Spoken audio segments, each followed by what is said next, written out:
On a chaotic movie set, a merciless director unleashed his cruelty on a defenseless horse, confident no one would dare intervene. What he didn't realize was that a famous actor stood in the shadows, silently watching. Unlike the fearful crew, this actor wasn't the type to look the other way, and he was about to make that painfully clear. Asher Cole navigated the winding roads of Santa Clarita, the smooth hum of his car's engine contrasting sharply with the stillness of the countryside. As the horizon stretched before him, the outline of a stark rectangular building came into view, its industrial design clashing with the serene, natural backdrop. Slowing down, Asher steered into a gravel parking lot in front of what appeared to be an abandoned storage facility. Above the entrance, a faded and chipped sign read, "Willow Creek Storage Facility," a faint echo of its original identity. Stepping out of his car, Asher's boots crunched against the gravel, the sound briefly interrupting the silence. He scanned the area, his gaze catching on discarded wooden pallets and rusting equipment scattered haphazardly. When he pushed through the heavy doors into the building's main hall, he was struck by the contrast between the rundown exterior and the vibrant activity within. The vast interior stretched endlessly, with high ceilings supported by exposed wooden beams from which industrial lights hung suspended on heavy chains. Black drapes lined the plywood partitions that divided the space into makeshift studios, each corner bustling with creativity. Sections of the hall had been transformed into miniature film sets with green screens, backdrops, and elaborate props scattered across the floor. Asher's gaze swept the scene until it landed on a familiar figure, Sienna Drake, standing in the center of the commotion. She was deep in discussion with a stressed production assistant, her expression tense yet composed, shoulders squared against the pressures of the day. Even from a distance, Asher could see the weight she carried. As if sensing his presence, Sienna looked up. Her eyes met his across the room, and for a fleeting second, her professional facade cracked, revealing relief and a spark of warmth. She quickly ended her conversation, weaving through the maze of crew and equipment with practiced precision. "Asher!" she called, her voice cutting through the clamor. As she approached, her tone carried a blend of gratitude and excitement. When they met, she extended a hand, but the gesture turned into a quick, affectionate hug. Leaning in, her voice dropped to a whisper. "Thank you for coming, for agreeing to do this," she said, sincerity laced in her words. "Especially considering Gideon Hawthorne. I know working with him isn't easy after everything, but it means the world to me that you're here." Asher pulled back just enough to meet her gaze, offering a reassuring smile. "Don't mention it, Sienna. You've always been someone I trust and respect. I wouldn't miss the chance to work with you again." Despite his warm words, Asher's perceptive nature picked up on the subtle tension in Sienna's demeanor, the slight stiffness in her posture, the way her eyes darted to the side as if guarding against prying ears. Something wasn't adding up, and he suspected he was about to learn more. The background buzz of the set felt distant as Sienna gently guided him toward a quieter corner of the cavernous warehouse. Her voice dropped even further, barely rising above the faint hum of equipment in the distance. She leaned casually against a stack of equipment cases, though the tightness in her shoulders betrayed her unease. "There's something I need to tell you," Sienna began, her eyes locking onto Asher's with an intensity that brooked no interruption. "I'm not just acting in this film. I'm co-producing it, alongside a private investor." Asher's eyebrows rose slightly at the revelation, though he stayed silent, his instinct telling him more was coming. His intuition proved correct. "We're planning to announce it in 4 weeks, Sienna continued, her voice low but firm. "But there's pressure, more than I expected. I need this production to succeed, not just for the sake of my career, but for reasons you'll understand soon." Her words hung in the air, a charged energy between them. Asher studied her face, noting the determination behind her worry. Whatever Sienna was involved in, it was bigger than she let on, and Asher knew he was stepping into something far more complex than he had anticipated. She raked her fingers through her hair, in a gesture Asher immediately recognized, a subtle tell she always displayed when nerves crept in during their past projects. "It's under wraps for now," she began, her voice steady but tinged with urgency. "That's why we absolutely need to nail these scenes today. My co-producer is particular about the footage quality." Asher nodded, absorbing the weight of her words. The stakes were much higher than he'd initially understood. "Thanks for being upfront about this, Sienna," he replied, his tone steady and reassuring. "You can count on me to give my best. I get how much pressure you're under." For a moment, Sienna's tense expression softened with a flicker of relief, only for concern to creep back as Asher added, "I'm sorry I showed up late. I hope it hasn't caused any problems with Gideon." At the mention of Gideon's name, Sienna's face tightened almost imperceptibly. She paused, clearly choosing her words with care. "About that, I know there's history between you two. Are you sure you're okay working with him? I wouldn't have asked if there were any other options, but—" Asher took a measured breath, his calm demeanor a mask for deeper feelings. "I've put our argument behind me," he assured her, though the faint tightening of his jaw hinted at unresolved emotions. "I won't pretend it's easy working with him, but I promise you this. I'll give my all. This project clearly means a lot to you, and I'm here to help make it happen." Moved by his sincerity, Sienna reached out and gave his arm a grateful squeeze. "Thank you, Asher. I know you'll give it everything. That's why I was so adamant about having you on this." With the air partially cleared, Sienna led Asher to a makeshift prep area tucked into a corner of the cavernous space. As they walked, she outlined the unique challenges and creative possibilities of filming in such an unconventional location. Her voice was low but filled with passion, pulling him further into her vision. The preparation zone bustled with energy. Makeup artists and costume designers moved efficiently, working around the cramped conditions. "Gideon and the main crew are wrapping up a studio shoot," Sienna explained as a makeup artist approached Asher. "They'll join us soon for your scenes with the horse." Asher allowed himself a small smile. "I'm looking forward to meeting the horse," he said, as the artist began working on him. The process was quick and simple, a reflection of both the project's tight timeline and the natural tone of the scenes ahead. Through it all, Sienna stayed close by, her presence steady amidst the controlled chaos. The set buzzed with a mix of excitement and pressure, a tension that always preceded pivotal moments in production. As Asher sat still for the makeup artist, his thoughts drifted back to his history with Gideon Hawthorne. Their last collaboration had culminated in a fiery confrontation. Gideon's relentless perfectionism had bordered on abusive, leaving crew members drained and disillusioned. Asher had spoken up, challenging the director's behavior, which had driven a wedge between them. Now, years later, Asher found himself wondering, had Gideon changed at all? He doubted it, but he was ready for whatever came next, determined to rise above any friction for the sake of the project.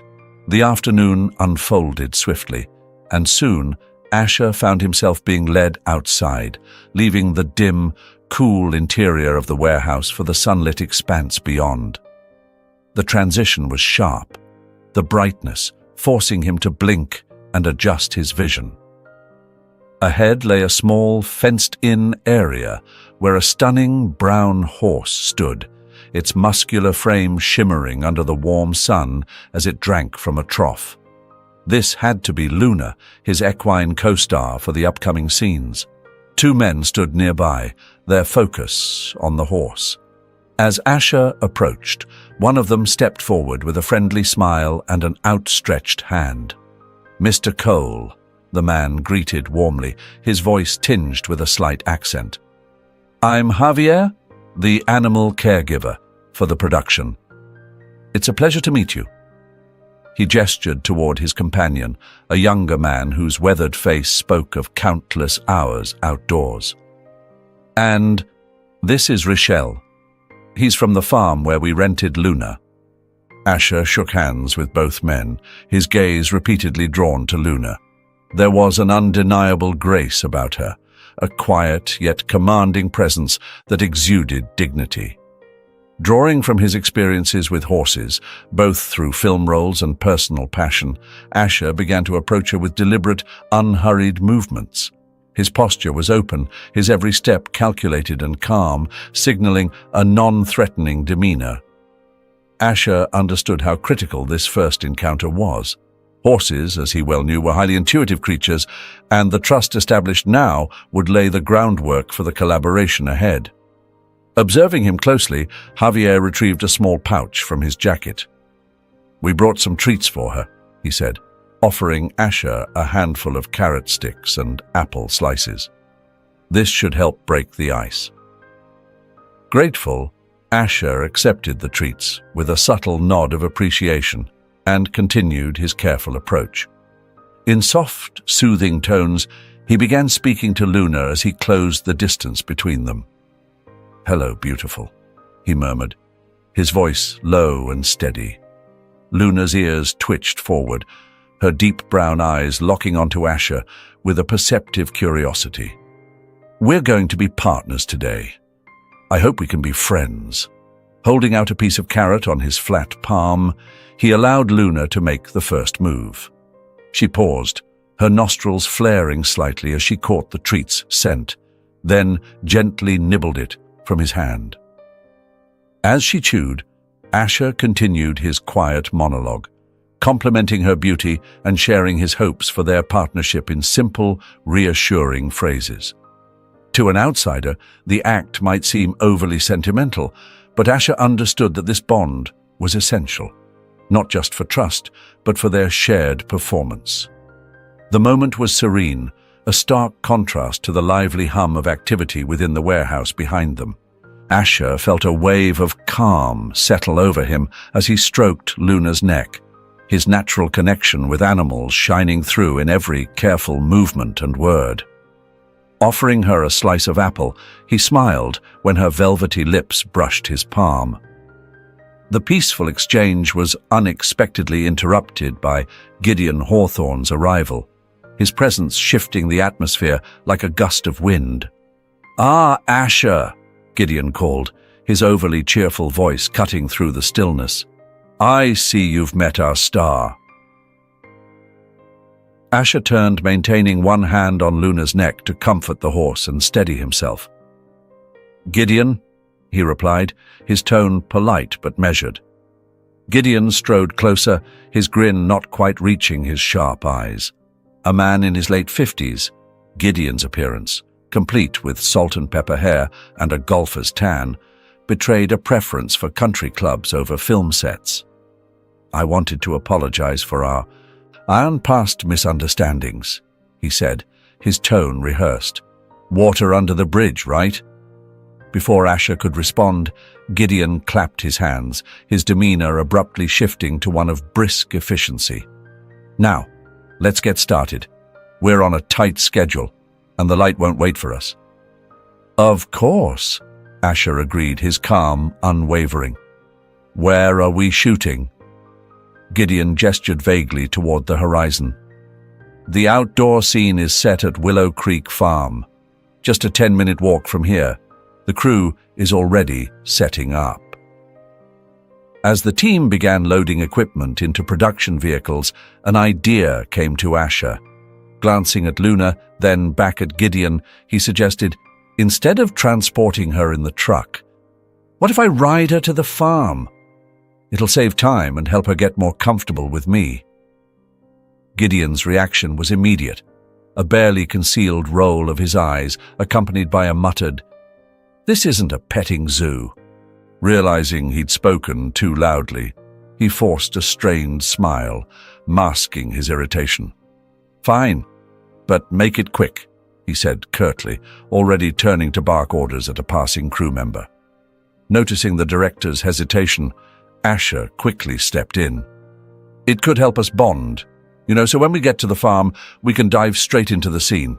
It might actually save us some time." Gideon appeared to weigh the suggestion, his brows furrowing slightly before he exhaled in surrender. "Do what you think is best," he said curtly, waving a hand in dismissal before turning toward one of the waiting vans. As the crew began their journey to Willow Creek Farm, Asher lingered a moment with Luna. He moved closer, holding out another slice of apple. "What do you think, girl?" he murmured, his tone gentle. "Ready for a ride?" Luna's soft nicker and the way she took the treat from his hand felt like an answer. Asher took it as a sign and, with Milo's assistance, prepared to mount. Settling into the saddle, a peculiar sensation swept over him, as if this small choice might lead to something far greater than he anticipated. The sun stood high in the cloudless sky, casting a warm, golden glow over the countryside as Asher guided Luna toward the farm. Her steady hoofbeats against the packed earth created a calming rhythm that contrasted sharply with the flurry of activity awaiting them. The production team, having arrived just minutes earlier, was already in full swing. Technicians dashed about, setting up lights, adjusting camera angles, and carefully laying dolly tracks to ensure smooth shots.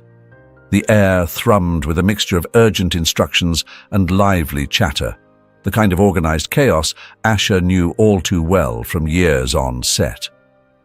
Dismounting, he gave Luna a fond pat on her sleek neck. "Good girl," he whispered, handing her reins to Milo. "See you on set." Milo nodded and led the mare away to prepare her for the upcoming scene. Asher, meanwhile, wove his way through the hive of activity toward the epicenter of it all, where Gideon Hawthorne stood, issuing commands with a precision that belied the hectic atmosphere. "Asher!" Gideon called out the moment he spotted him, his voice sharp and efficient. "Over here! The light's perfect, but we're on a tight schedule. Get to makeup. We need to start ASAP." Asher gave a brief nod, heading toward a makeshift makeup station set up beneath the shade of a sprawling oak tree. As the makeup artist worked on him, smoothing away the sheen of sweat and touching up his look, Asher listened to snippets of conversation around him. The scene he was preparing for required him to save Luna from a group of smugglers and navigate perilous terrain to deliver a critical message to resistance fighters. It was a blend of raw action and emotional weight, the kind of challenge Asher relished. When the makeup artist finished, Asher took a moment to center himself. Closing his eyes, he tapped into years of experience, mentally preparing for the physical and emotional demands ahead. The first few takes unfolded seamlessly.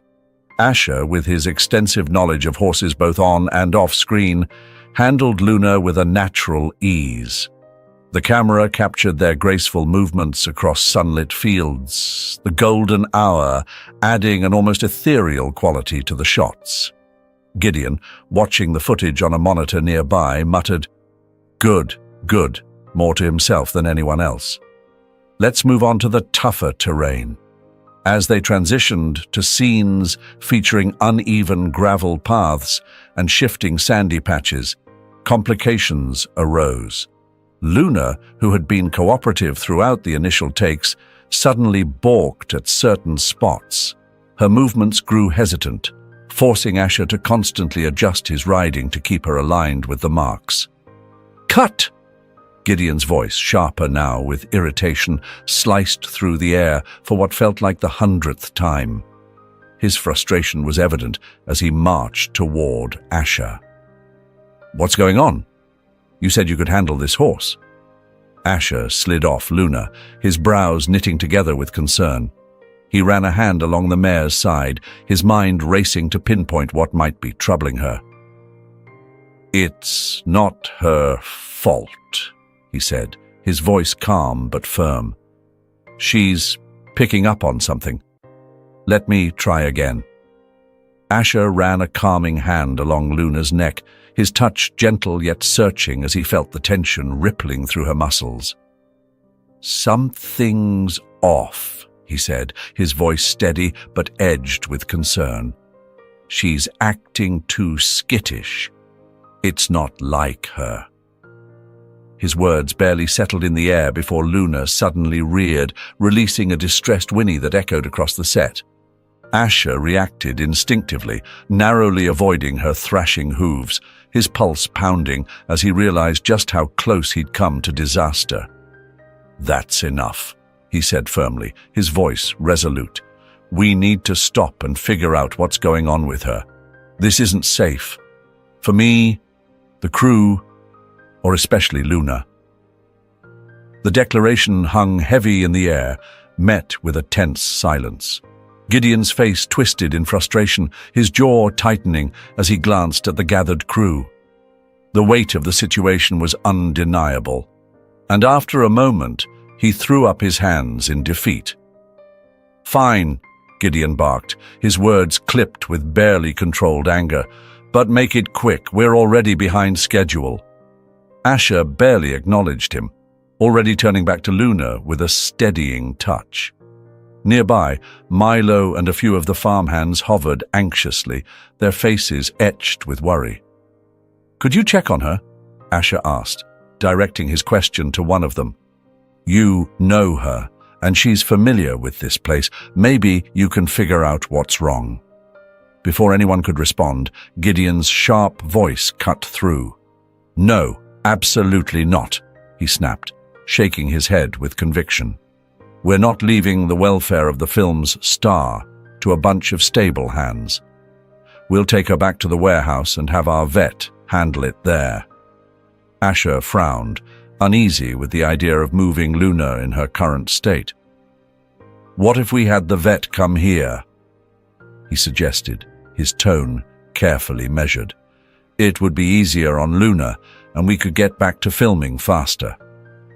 Gideon's eyes flashed with impatience, his tone hardening.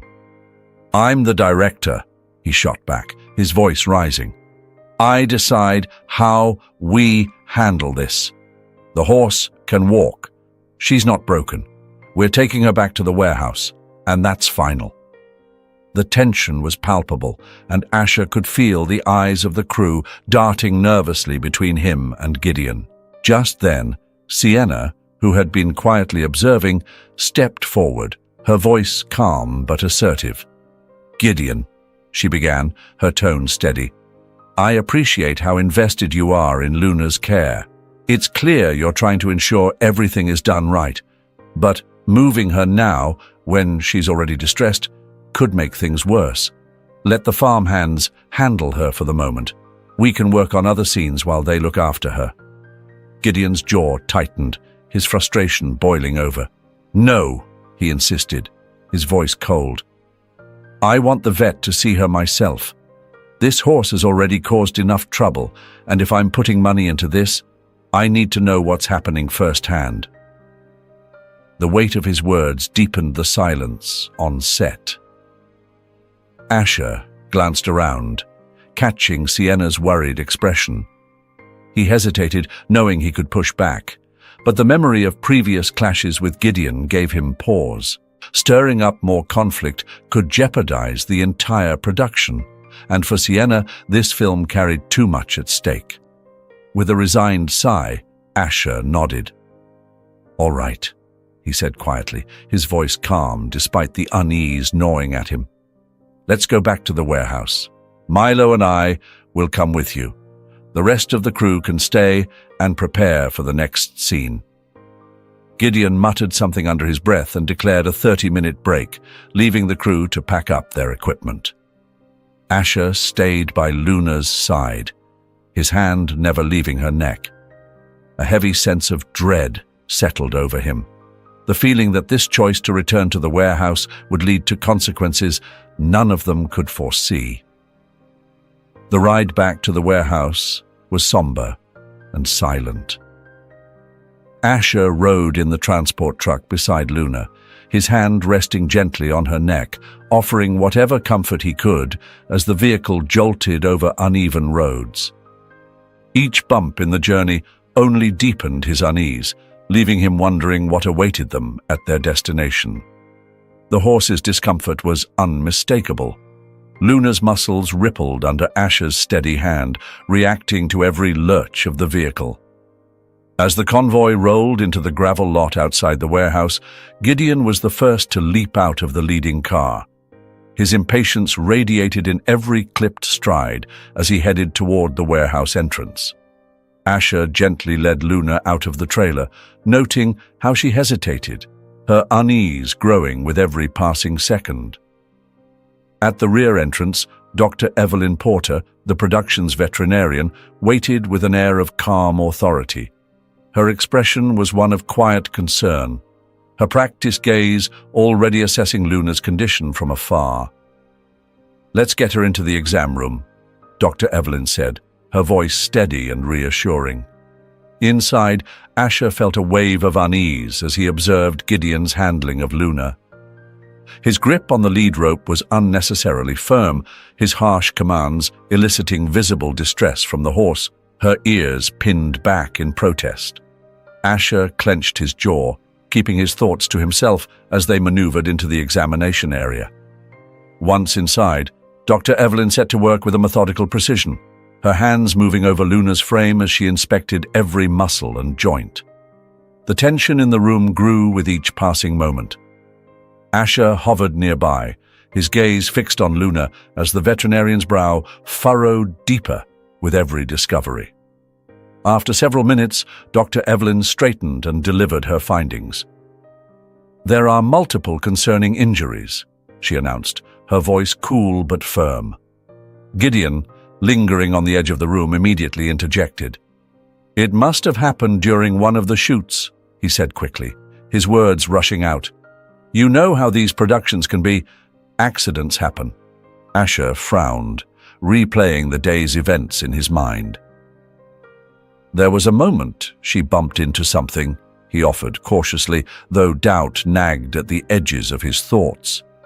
The injuries Dr. Evelyn described felt far too extensive to be explained by a minor collision. Dr. Evelyn shook her head, her expression grave. "These injuries didn't just happen today," she said firmly. "There's evidence of ongoing mistreatment, swelling, bruises across her legs, neck, and body. The pattern suggests something deliberate rather than accidental." A heavy silence descended over the room, the weight of her words pressing on them all. Asher's thoughts raced, flashing back to Gideon's earlier aggression with Luna. Though he kept his suspicions to himself, he made a silent vow to watch the director more closely. "It's probably the stunt actors," Gideon blurted defensively, his voice tinged with panic. "Or maybe just the wear and tear from all the rehearsals and takes. You know how it piles up." Dr. Evelyn didn't respond, her expression unreadable as she continued her examination. Finally, she stepped back, her verdict written in her eyes before she even spoke. "Luna needs rest," she declared. "She won't be fit for filming for several weeks. Treatment and rehabilitation are non-negotiable." "How much are we talking?" Gideon asked, his focus already drifting to the project's spiraling budget. "Roughly $5,000, Dr. Evelyn replied evenly. "That includes x-rays, anti-inflammatory treatments, and boarding at a rehabilitation facility." Milo, who had been silently observing until now, stepped forward. "We can provide a replacement horse at no extra cost," he offered, his tone calm and diplomatic. "And we have connections with a trusted equine rehab center. I'd be happy to help you arrange their services." Gideon's frustration was evident in the set of his jaw, his mind clearly more occupied with scheduling and costs than Luna's well-being. For Asher, however, the scene left an unmistakable impression, a reminder that some battles, though silent, demanded action. "The costs alone are eating into our budget," Gideon snapped, running a tense hand through his hair.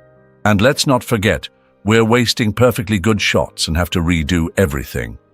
Do you have any idea how much time and money this will cost us?" As the debate over Luna's future grew more heated, Milo, representing the farm, proposed a middle ground. "It only makes sense for Luna to come with us to the farm," he said, his tone calm yet resolute. "She'll be more comfortable in our nursery stable, where she can get the care she needs." Gideon dismissed the idea without hesitation. After a brief pause, he shook his head. "No," he declared firmly. "For now, I want Dr. Evelyn to take a closer look at her. She needs a thorough checkup.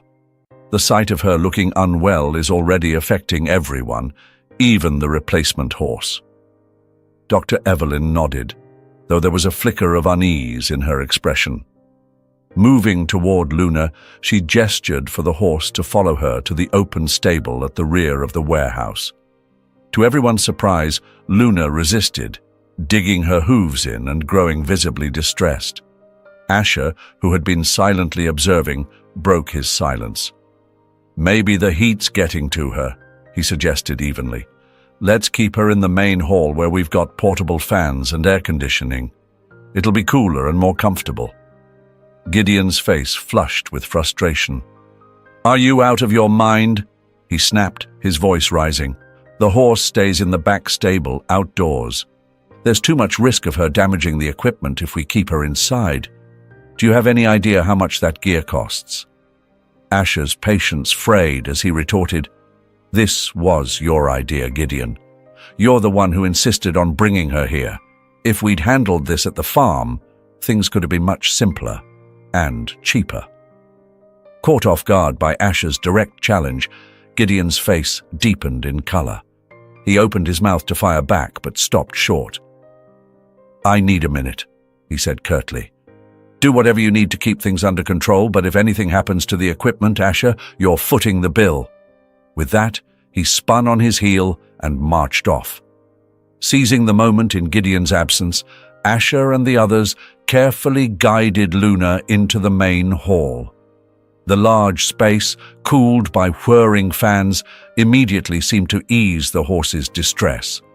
Her taut muscles loosened, and her breathing became steadier. Milo and Javier, the caregiver, quickly got to work. They transformed one corner of the hall into a makeshift stable using spare equipment cases and lumber. Fresh straw was spread generously to create a soft, welcoming space. The dim lighting and cool air had a calming effect, and Luna visibly relaxed as she was led into her temporary shelter. Dr. Evelyn observed the horse with a practiced eye and gave an approving nod. "Luna's tired enough that she won't cause any trouble here," she assured the group. "Javier and I will stay to monitor her. In this cool space, she'll rest properly, which is exactly what she needs right now." Relieved to see Luna finally at ease, Asher allowed himself a moment to survey the hall, his thoughts lingering on how to prevent the next potential crisis. Asher's gaze landed on a camera abandoned amidst the props in the center of the set. An idea sparked in his mind, a way to safeguard Luna while perhaps uncovering more about the troubling treatment she had endured. Moving quietly, Asher approached the camera, powering it on. Relief flickered across his face as he noticed it was already connected to the Wi-Fi. He carefully adjusted its angle, ensuring the lens covered the entire area where Luna rested. The setup was rudimentary, but it would function as a makeshift security camera, enabling them to monitor her remotely once they returned to the farm. Satisfied with his work, he rejoined Dr. Evelyn, Javier, and Rochelle. explaining his improvised surveillance. "This way we can keep an eye on her even from a distance," he said, his tone steady but serious. "It's just a precaution, but better safe than sorry." Just as Asher finished, Gideon returned from the restroom, his face still flushed, though his expression showed a feeble attempt at regaining composure. Oblivious to the newly installed surveillance, Gideon's focus snapped solely to the production schedule. "Asher, Rachel." Gideon's voice was tight, barely masking his irritation. "We need to head back to the farm and pick out a replacement horse immediately. We've wasted enough time here." His frustration boiled over as he muttered under his breath, "Asher, always unpredictable and unreliable. If I had it my way, there wouldn't be a single animal left in this movie." Asher absorbed the comment in silence, filing Gideon's attitude toward Luna and animals in general away for future consideration. Something about it gnawed at him. Halfway to the farm, Gideon abruptly stopped, his expression twisted with discomfort. "I need to use the restroom again," he announced, turning back toward the warehouse. "You two go ahead. Just pick whichever dark-colored horse you think will work." Without waiting for a response, he walked away. Asher exchanged a glance with Rachel, unease creeping into his chest. They continued to the farm in silence, but Asher's thoughts remained fixed on Gideon's erratic behavior and Luna back at the set. At the farm, Rachel led him to a paddock where several dark-colored horses stood. She carefully explained the temperament and training of each, but Asher found it difficult to focus. His mind was elsewhere, replaying Gideon's sharp words and peculiar departure.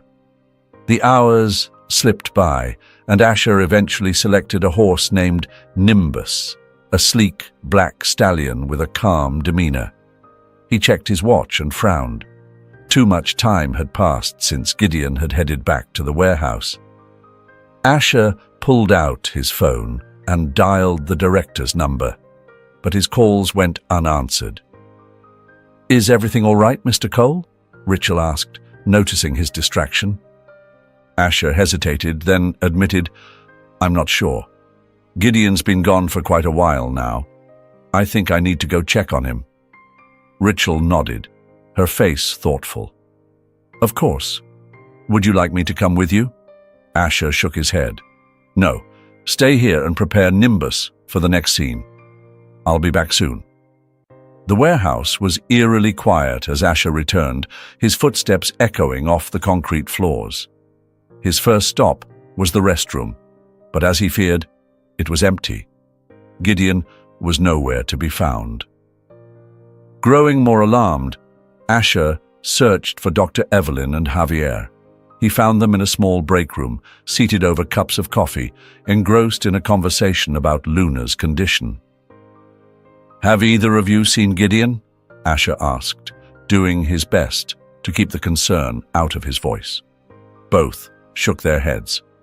"We haven't seen him since the group split up," Dr. Evelyn said, her brow furrowing with concern. She adjusted her glasses and sighed. "After you left, I applied some medication to Luna. It should help keep her calm and less stressed. But, Asher, there's something else you need to know." She hesitated, then continued with a note of unease in her voice.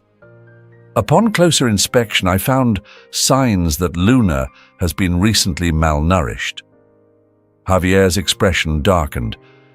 "That doesn't make sense. She was in great shape when we rented her from the farm 5 days ago. This must have happened here. The extended filming hours, the late feeding times, it's taken a toll." Asher frowned, his jaw tightening. Why hadn't the care team flagged this sooner? Javier shifted awkwardly, running a hand through his hair. "I suspected something might be off," he admitted reluctantly. "I've been trying to feed her extra, even adding supplements to her meals, but she's been eating less than usual. I thought it was just the stress of filming." Asher nodded, his mind racing. He thanked them for the information and excused himself. "I'll go check on her in the main hall." As he walked away, Dr. Evelyn called after him, "Don't disturb her too much. Let her rest." He nodded absently, her words barely registering as he tried to piece together the mounting evidence of neglect. The corridors leading to the main hall felt longer than usual, their dim lighting casting unsettling shadows. Suddenly a voice stopped him in his tracks. "Gideon." The director's voice echoed through the cavernous space, sharp and venomous. "What a waste of money and resources. Useless animal." Asher's pulse quickened. He moved closer, peering through the partially open door. What he saw rooted him to the spot. Gideon stood over Luna, his foot pressed against the sedated horse's head, forcing it to the ground. Luna let out a weak whinny, her body too lethargic from the medication to resist. Time seemed to stretch unbearably as Asher tried to process the horror before him. Sensing a presence, Gideon turned, his face flashing with panic when their eyes met. "Asher," he stammered, quickly removing his foot. I was just checking on her. No one was here, and I was worried about the equipment. It looked like it could fall." Asher stepped into the room fully, his voice dangerously calm. "I just spoke with Dr. Evelyn and Javier. They said they were on their lunch break. I also heard what you said, Gideon, and I saw what you were doing." His eyes were sharp, unrelenting. "There's no excuse for your behavior." Gideon's carefully crafted facade crumbled, his expression twisted with rage. "Do you have any idea how much time and money this horse has cost us?" he shouted. "The whole movie is falling apart because of her." Asher's voice remained steady, though fury simmered beneath his words. "The only thing ruining this movie is you, Gideon." He didn't wait for a rebuttal. Reaching for his phone, he dialed 911. "What are you doing?" Gideon's face paled as he realized the gravity of Asher's actions. "You can't do this. No one will believe you over me. I'm the director." Asher ignored the desperate tirade, calmly explaining the situation to the operator. As he spoke, he moved to Luna's side, kneeling beside her. His hand gently stroked her neck, his voice soft with reassurances. "It's okay, girl. You're safe now." The distant wail of sirens shattered the tense silence. Gideon's eyes darted to the entrance as the sound grew louder. Without another word, he bolted, heading for the parking lot. Asher followed immediately, his long strides determined. As they emerged, 2 police cruisers rolled into the gravel lot, their lights flashing red and blue. Gideon skidded to a halt, his hands raised in an attempt to look composed. But it was too late. Asher stood behind him, silent and resolute, as the officers stepped out of their vehicles.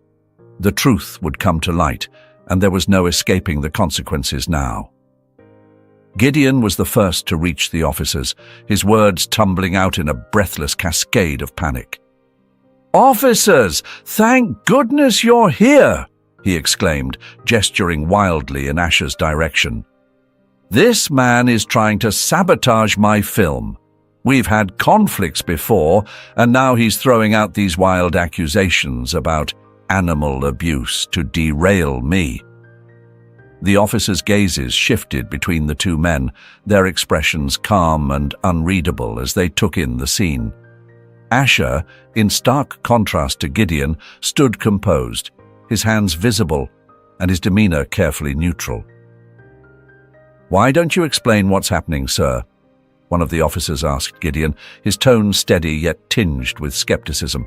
Gideon dove headfirst into a rambling tale, layering half-truths with outright fabrications. He spoke of past disagreements, alleged threats from Asher, and a supposed vendetta designed to destroy the movie. His story grew increasingly convoluted with each passing second, his gestures becoming more exaggerated as he spun his web of deceit. All the while, Asher stood quietly, his patience unshaken, allowing Gideon to entangle himself further in his lies. When Gideon's frantic explanation finally ran dry, Asher stepped forward. His voice was steady, his words deliberate. "Officers, if you'll follow me, I can show you exactly what happened," he said, motioning toward the warehouse entrance. As they walked back to the main hall, Asher recounted the day's events in measured tones, from the onset of problems during filming to the disturbing discovery of Luna's injuries. When they arrived at the makeshift stable, he gestured toward a camera positioned discreetly nearby. "I had a feeling something wasn't right," he explained, his voice calm but resolute. "So I set up this camera as a precaution. It recorded everything that happened in this room." Gideon's face drained of color as the weight of Asher's words hit him. You set me up?" he sputtered, his voice shaking with a mix of anger and disbelief. Asher shook his head. "The camera was for Luna's safety," he replied. "It was meant to let us keep an eye on her remotely. I never imagined it would capture what it did." One of the officers stepped closer to inspect the camera. After a moment, he nodded toward his partner. "The footage is clear," he confirmed. "We'll need to take this as evidence." Gideon's composure crumbled, his defensive posture shifting to outright desperation. "You can't do this," he shouted, pointing an accusing finger at Asher. "I'll ruin you. You'll never work in Hollywood again." The officers moved swiftly, restraining Gideon as they read him his rights. His threats echoed hollowly through the cavernous warehouse, exposing his true character for all to see. As he was led to the waiting police cruiser, Dr. Evelyn and Javier appeared, their expressions frozen in shock as they surveyed the scene. Asher quickly brought them up to speed. "I can't believe it," Dr. Evelyn murmured, shaking her head. "I knew something was wrong, but I never thought it was this bad." Javier approached Luna, gently running his hand along her neck. "No wonder she's been so jumpy," he said, his voice tight with emotion. "The poor thing must have been terrified." Just then, Asher's phone buzzed. It was Sienna, her voice taut with worry. "Asher, what's going on? We heard sirens from the farm." Asher explained the situation in a calm, measured tone. Sienna's sharp intake of breath was audible over the line. "I'm coming over," she said, before abruptly ending the call. As the police wrapped up their investigation and gathered statements, the warehouse felt like a shadow of its former self. What had once been a bustling center of creativity now resembled a crime scene.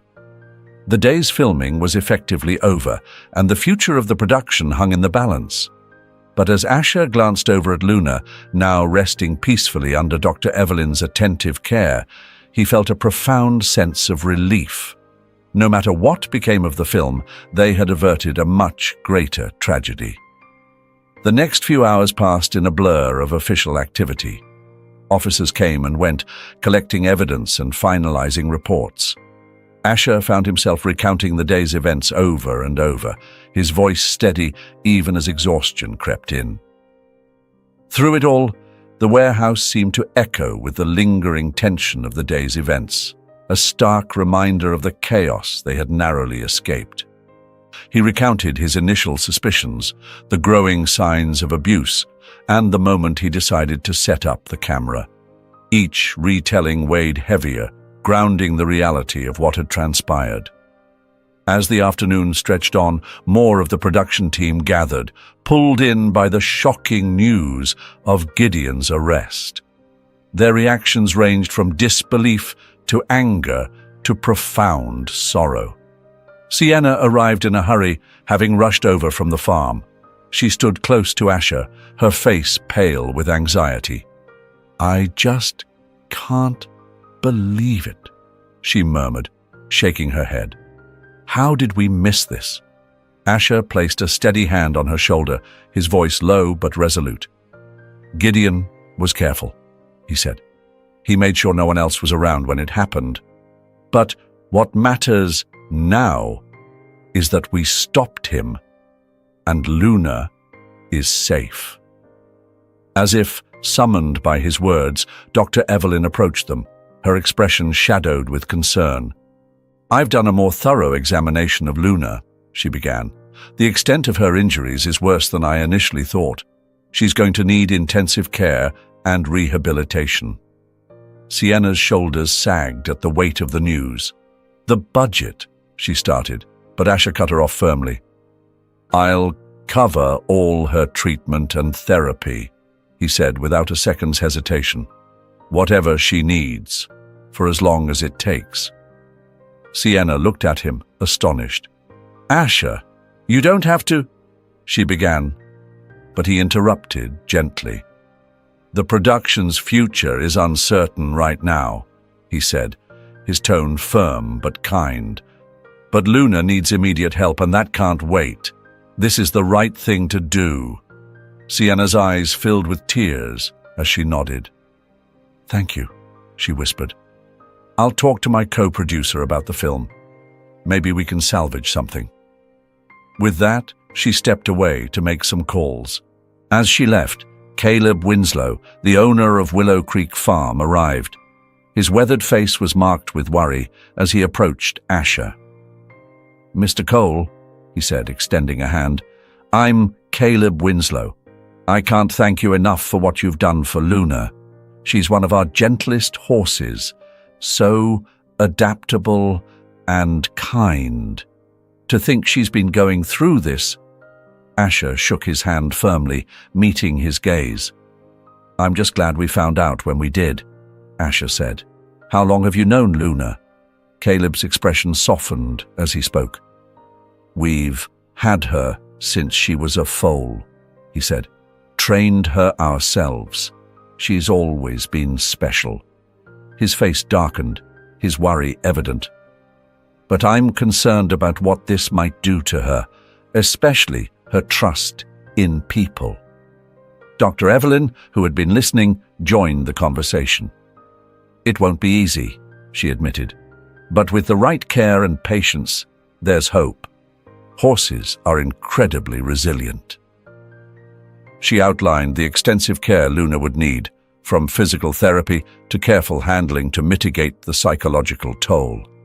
Caleb listened intently, nodding at every point. "We'll do whatever it takes," he said firmly. "Our team is experienced in rehabilitating horses. We'll work closely with your medical staff to make sure Luna gets the best care possible." As the details of Luna's recovery were discussed, Asher's mind drifted to the chain of events that had brought them to this moment. Gideon's insistence on using the warehouse instead of the farm's facilities now made chilling sense. It had been a calculated move to isolate the horse, ensuring no one would witness his cruelty. The thought made Asher's jaw tighten with anger, but he forced himself to focus. Luna's healing and ensuring this never happened again were the priorities now. As the night deepened, the crowd at the warehouse began to thin. Police officers finished collecting evidence, their bags filled with damning proof. Members of the production team trickled away, their faces marked by the weight of the revelations. Asher remained behind, watching as Dr. Evelyn and Caleb prepared Luna for her journey back to Willow Creek Farm.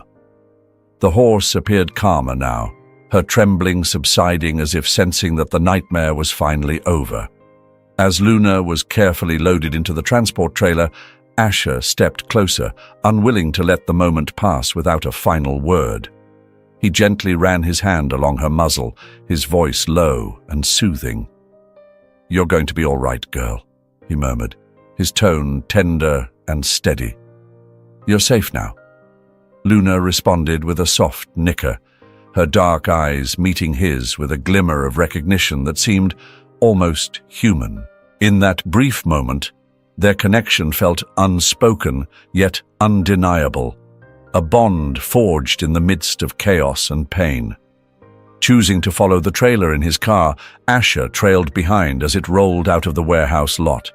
The drive to Willow Creek Farm was short, but his mind churned with the memories of their shared ordeal. Every twist in the road seemed to echo the twists in fate that had brought them together. At the farm, the transport truck pulled into the quarantine stable area, a space designed to offer solace and recovery. Asher quickly parked his car and hurried to meet the team, who worked with quiet precision, moving with care to minimize Luna's stress. As the trailer doors swung open, Asher leaned in for another private moment. He ran his hand down Luna's mane, his touch firm yet reassuring. Her once frightened gaze now held a faint flicker of trust.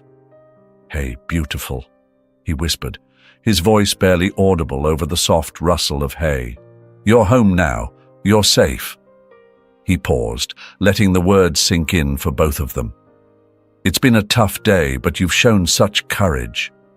Luna seemed to understand, her stance more relaxed as she allowed his touch to calm her.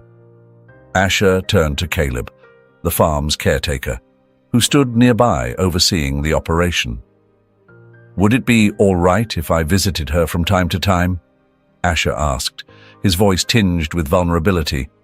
"I feel there's something special between us." Caleb's weathered face softened into a knowing smile. "I think that'd be good for her, Mr. Cole," he replied. "A bond like this could make a world of difference in her healing." With a nod of gratitude, Asher stepped aside, giving the team room to guide Luna down the ramp. Every movement was deliberate, their care evident in how they handled her. She was soon led into a freshly prepared stable, the air carrying the faint scent of clean hay. The space was modest but welcoming, with a thick layer of hay blanketing the floor and a water trough brimming nearby. Asher lingered at the stable door, his eyes following Luna as she began to explore her new surroundings. Tentative at first, she sniffed at the hay and took cautious steps, her posture slowly relaxing as the sense of safety settled in. Despite the weight of her past, her resilience shone through, a quiet strength that stirred something deep within Asher. He spoke softly, almost to himself. "We'll get through this together, girl. One day at a time." The words carried a quiet determination, a promise as much to himself as to Luna. He knew her recovery would be long and fraught with challenges, but she wouldn't face it alone. As Luna adjusted to her temporary sanctuary, Asher reflected on the journey that had brought them here. Their story, born from cruelty but blossoming into something redemptive, was a testament to the power of compassion. Wow, what a story, right? While this tale is purely fictional, it's packed with lessons that feel all too real. Luna's journey isn't just a story about a horse or a movie set gone wrong. It's a powerful reminder of the importance of compassion, accountability, and standing up for what's right, even when it's difficult. Asher's decision to intervene, to protect Luna, and ultimately to expose the truth highlights something we often forget in the chaos of our own lives. The strength of one person's actions can ripple out to create meaningful change. His bond with Luna is such a beautiful representation of trust and healing, showing us that kindness and patience can mend even the deepest wounds. Gideon, on the other hand, is a sobering reflection of the harm unchecked power can inflict, not just on people, but on innocent beings like Luna. His downfall serves as a stark warning that cruelty and exploitation, no matter how well hidden, will eventually come to light. At its core, this story encourages us to ask ourselves, what would I have done in Asher's shoes? Would I have had the courage to speak out? Would I have taken the risks to protect someone or something vulnerable? These questions challenge us to be better, to act with more empathy in our own lives? I'd love to hear your thoughts. What resonated with you most about this story? Do you think you'd have handled the situation differently? Let's talk about it in the comments below. Remember, your voice matters, just like Asha's did. Together, we can create ripples of kindness in our world. Thanks for watching, and I'll see you in the next video.